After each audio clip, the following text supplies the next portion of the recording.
4 জিম্মি উদ্ধার করে যেন যুদ্ধ জয়ের উদযাপনে মেতেছে ইসরায়েলি বাহিনী। হামাস এমন ঘটনাকে ইসরায়েলি সেনাবাহিনীর বড় সড় কোনো সফলতা হিসেবে মানতে নারাজ। হামাসের সামরিক শাখা আল কাসাম ব্রিগেড জানিয়েছে, গাজার নুসেইরাত শরণার্থী শিবিরে ইসরায়েলি বিমান হামলার সময় কিছু ইসরায়েলি বন্দী মারা গেছে। আল কাসাম ব্রিগেডের মুখপাত্র আবু ওবায়দা বলেছেন, বন্দীরা 7 অক্টোবর থেকে হামাসের হাতে ছিল। আবু ওবায়দা নুসেইরাতে বোমা হামলা করে বন্দীদের জীবনকে বিপদে ফেলার জন্য ইসরায়েলকে দায়ী করেন। তিনি বলেন, ইসরায়েলি সেনাবাহিনীর হাতে যারা প্রথম ক্ষতিগ্রস্ত হয় তারা হলো ইসরায়েলি বন্দী। শনিবার ইসরায়েলি বাহিনী মধ্য গাজার শরণার্থী শিবিরে বোমা বর্ষণ করে।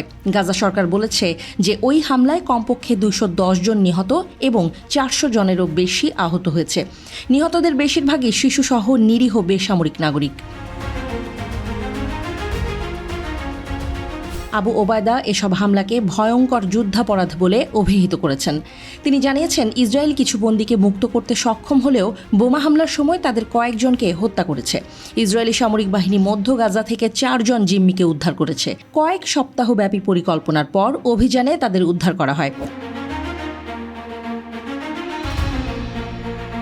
4 জন বন্দীকে শনিবার ইসরায়েলি সেনারা উদ্ধার করার পর দেশটির প্রধানমন্ত্রী বেনিয়ামিন নেতানিয়াহু বলেন, ইসরায়েল সন্ত্রাসের কাছে হারবে না। নেতানিয়াহু আরও বলেন, ইসরায়েল সন্ত্রাসবাদের কাছে আত্মসমর্পণ করে না।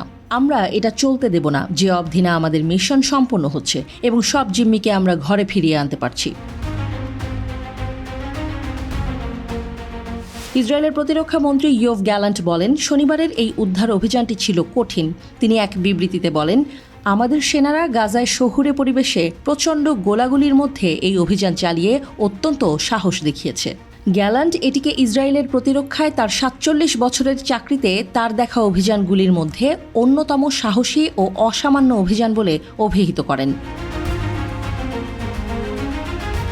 সিবিএস নিউজ 2 মার্কিন কর্মকর্তাকে উদ্ধৃত করে জানিয়েছে, যুক্তরাষ্ট্র এই অভিযানের জন্য ইসরায়েলকে গোয়েন্দা তথ্য সরবরাহ করে সহায়তা করেছে। তবে হামাসের কর্মকর্তা সামি আবু জুহরি বলেছেন, ইসরায়েলের পদক্ষেপ ব্যর্থ হয়েছে।